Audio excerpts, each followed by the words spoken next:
사람과 사람 사이의 가장 중요한 소통. 하지만 언어나 청각, 뇌병변 등 몸이 불편한 장애인들에게 소통은 꿈 같은 이야기라고 합니다. 장애인들을 위한 보조기기는 있지만 장애 유형에 따라 사용법이 다르다 보니 소통에 많은 어려움을 겪고 있다는데요. 그만큼 정부와 지자체의 지원이 시급한 상황입니다. 자세한 내용 서울시의회 김진철 의원 모시고 말씀 들어보겠습니다. 안녕하십니까? 안녕하세요. 네, 제가 잠깐 이야기를 하긴 했는데 현재 서울에 이렇게 의사소통에 어려움을 겪고 있는 장애인들 얼마나 될까요?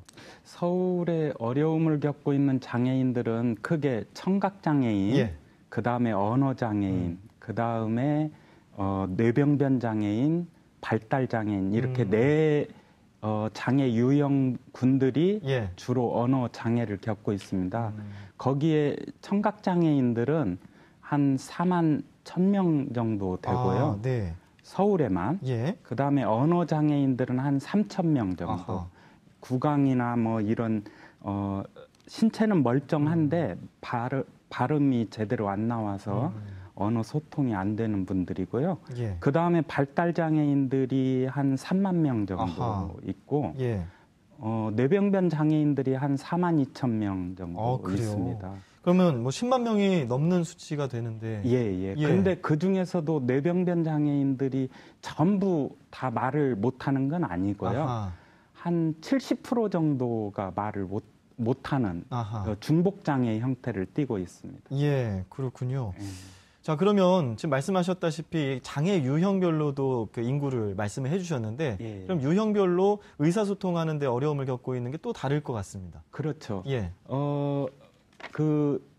예를 들어서 청각장애인들은 수어 통역을 통해서 의사소통을 하고요. 수어 통역. 수화라고 하는. 그다음에 시각장애인들은 점자나 이런 걸 지원해줘서 하고, 발달장애인 같은 경우는 부모들이나 뭐 옆에 활동 보조인들이 뜻을 이렇게 전달해서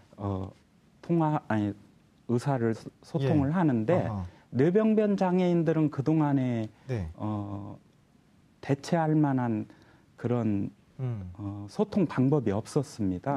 그러다가 최근 들어서 이제 AAC라는 그 프로그램이 개발이 됐어요. 그래서 컴퓨터 기기에다가 이런 글자 같은 걸 쳐 놓으면 대신 스피커를 통해서 음성으로 이렇게 나오는 기기인데 그걸 통해서 요즘 의사를 소통하고 있기는 합니다.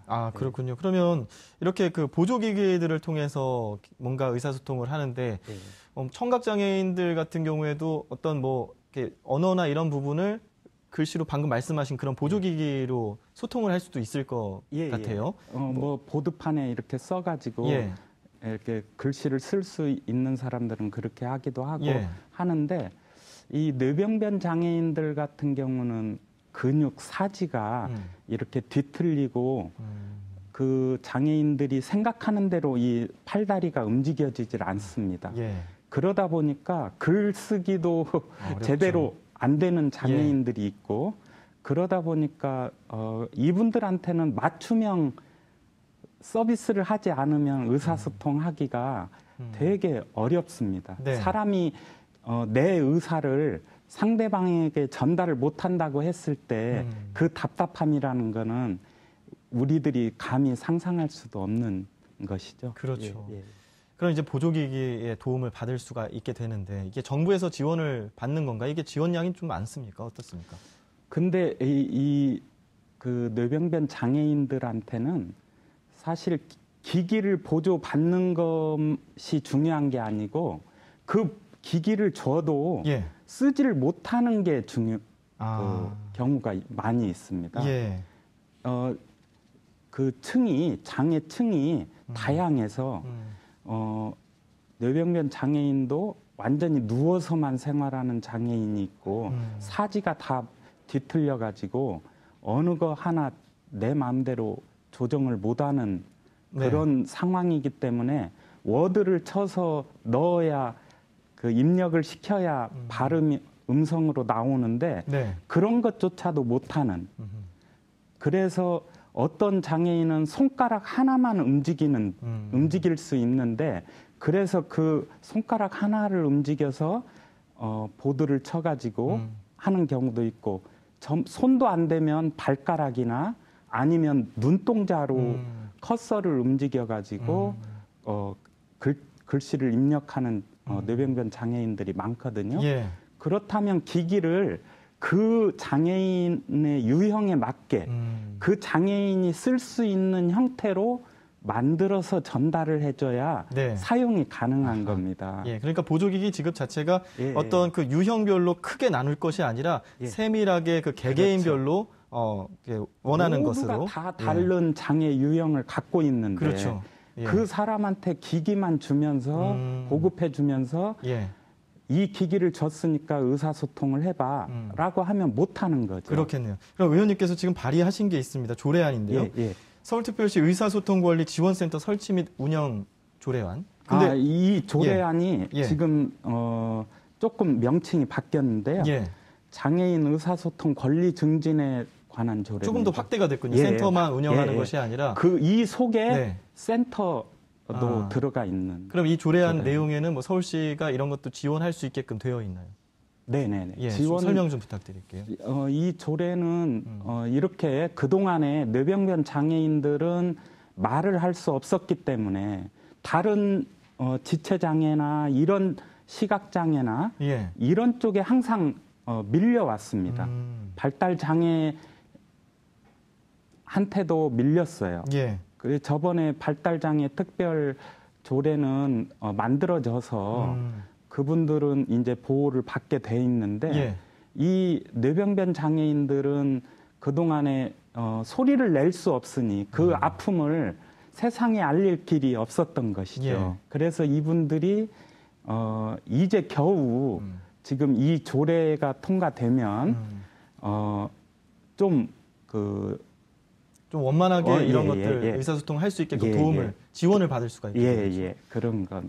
그리고 제가 좀 전에 말씀드리긴 했는데 그 장애인들의 의사소통 권리를 위한 지원센터도 건립이 필요하다고 하는데 지금 센터가 있긴 하죠. 센터는 지금 하나도 없습니다. 그러면 지금 센터와 관련된 건 어떻게 추진하고 계신가요? 지금 그래서 시급하게 우선 이분들을 위한 정책들을 만들어내고 권리 증진을 위해서 어떤 교육 프로그램이나 인식 전환 이런 거를 하기 위한 센터가 반드시 이분들한테는 필요하다. 보조공학 서비스 센터하고 좀 다른 건가 봅니다. 거기는 기기만 보급해주는 그 센터고 이거는 이제 그 서비스를 전체적으로 확대할 수 있는 센터. 의사소통이 가능하게 기기만 줘서 의사소통이 가능할 것 같으면 괜찮지만 이 뇌병변 장애인들한테는 그렇지 않다고 했잖아요. 그렇다면 맞춤형 서비스를 어떻게 해줘서 이 장애인들이 실질적으로 피부에 와닿는 서비스를 받을지에 관한 것들을 이 센터가 책임을 가지고 해야 된다는 것이죠. 그런 센터가 그동안에는 한 개도 없었고 누가 관심도 안 가졌던 것이죠. 그래서 서울시에서 이번에 이 조례를 근거로 해서 센터를 만들고 우선 광역별로라도 한 개씩이라도 만들든지 예산이 정 안 되면 시범적으로라도 센터를 하나라도 운영을 해서 이 뇌병변 장애인들의 직접적인 도움을 좀 해줬으면 좋겠습니다. 사실 근데 이런 게 이제 정부 지원이나 서울시 지원이 들어간다는 것 자체가 예산이 필요한 부분인데 의원님 뭐 지적하신 내용 중에서 이런 서울시에서 이런 예산이 삭감됐다 이런 이야기를 지적을 해주셨어요. 어떤 내용인가요? 그동안에 서울시에서는 실질적으로 이 뇌병변 장애인들에 대한 지원이 뭐 8천만 원 정도 수준이었어요. 연 8천만 원. 1년에 8천만 원. 이 많은 장애인들을 뇌병변 장애인들 4만 명이 넘는 장애인들한테 고작 그 쓰는 돈이라는 게 8천만 원이었고 올해는 아마 그것보다도 더 줄어서 책정이 됐습니다. 그런데 이분들 그 돈도 지원해줄 뭔 근거가 없다. 그리고 다른 장애인들과 포괄적으로 지원하고 중복 지원이 되기 때문에 예. 특별히 뭐 지원할 게 없다. 뭐 이런 시각이었습니다. 근데 예. 실제로는 다른 장애인들보다도 더 세밀한 지원이 필요한데 거기에 대한 인식이 없었습니다. 결국 예산이 삭감됐었나요? 예산이 삭감됐죠. 예. 그래서 그거를 확보하기 위해서 1인 시위나 그런 활동들을 쭉 했죠. 토론회도 열고 예. 서울시 공무원 인식을 개선시키기 위해서. 예. 그렇다면은 뭐 내년도 예산을 확보하기 위한 어떤 노력도 하고 계신 거죠? 예, 이제 이 조례가 발효가 되면 이제 예산을 지원해 줄 수 있는 근거는 마련이 되는 겁니다. 예. 그리고 센터가 하나라도 만들어진다면 그 센터를 통해서 체계적으로 이분들한테 어떤 방식으로 지원을 해줘야 실질적으로 그 복지 혜택을 받을 수 있는지를 연구하고 체계적으로 잘 지원을 할 수 있을 거라고 생각을 합니다. 네. 자, 지금 제가 뭐 외관상으로 봤을 때 의원님 그냥 일반적으로 보이는데 시청자분들은 잘 모르실 것 같아서 장애를 겪고 계시잖아요. 저는 지체장애인입니다. 예. 지체장애인이면서 망원시장에서 두부 장사를 하다가 제가 시의원이 됐는데 예. 그 시의원이 되기 전에 두부 가게를 운영하면서 사실 저 혼자 벌어먹고 살기도 바빴습니다. 그러다 보니까 다른 장애인들을 제가 생각할 겨를도 없었습니다. 제가 그냥 계단 하나 올라갈 때 예. 불편함이 있다는 것만 인식하고 살았지 다른 어떤 장애인들의 불편함에 대해서는 생각을 못하고 살다가 예. 제가 시의회에 들어가면서 다른 장애인들을 바라보게 되고 예.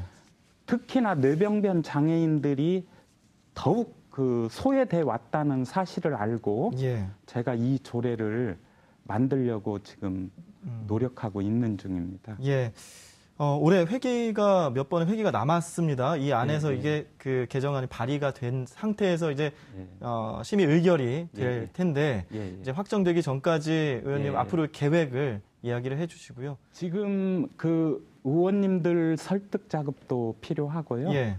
서울시 공무원들은 지속적으로 제가 설득을 했고 복지정책과 과장님하고 면밀하게 최근까지도 상의를 해서 이 조례를 만졌습니다. 그리고 어떻게 하면 뇌병변 장애인들을 도울지를 이제 가슴으로 느끼게 됐고 그 과장님하고 저하고의 이제 소통은 끝났고요. 이제 의원님들하고의 소통 문제만 남았는데 그 의원님들은 또 제가 설득해야 될 몫이라고 생각을 합니다. 그렇군요. 자, 장애인 복지가 이제 또 한 걸음 더 성장하는 계기가 이번 조례로 마련이 될 텐데 마지막으로 이런 뭐 여러 가지 건립이나 센터 건립에 이런 것도 추진하고 계시고 끝으로 장애인 복지 향상을 위해서 어떤 노력들이 서울시 의회와 서울시 차원에서 필요한지 말씀해 주시죠. 사실은 이런 장애인 복지 정책은 나라가 책임을 져줘야죠. 일개 지자체에서 책임질 만한 그런 내용이 아닙니다. 이 예산도 많이 들어가고 하기 때문에 이거는 국가가 정책적으로 체계를 갖고 어떻게 지원을 해야 이 장애인들의 불편함이 없을지에 대한 연구를 했었어야 되는데 그동안에 우리나라가 비정상으로 흘러갔다는 것이죠.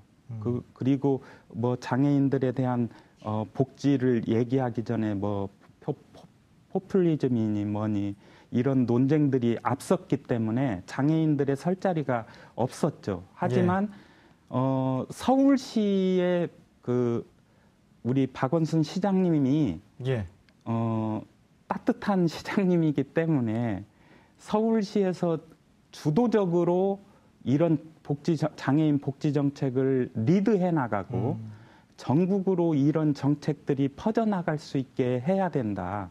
이렇게 제가 서울시 공무원들을 설득을 했고 서울시 공무원들도 거기에 호응을 하고 지금 이 조례를 받을 준비를 하고 있는 것 같습니다. 예. 자, 의원님과 이게 짧은 시간이었는데 장애인의 소통에 대해서, 소통의 어려움과 필요성에 대해서 이야기를 하다 보니까 역지사지가 필요한 부분이 있다라는 것들을 좀 이 시간 느낄 수 있었습니다. 오늘 말씀 고맙습니다. 아이고, 감사합니다. 네.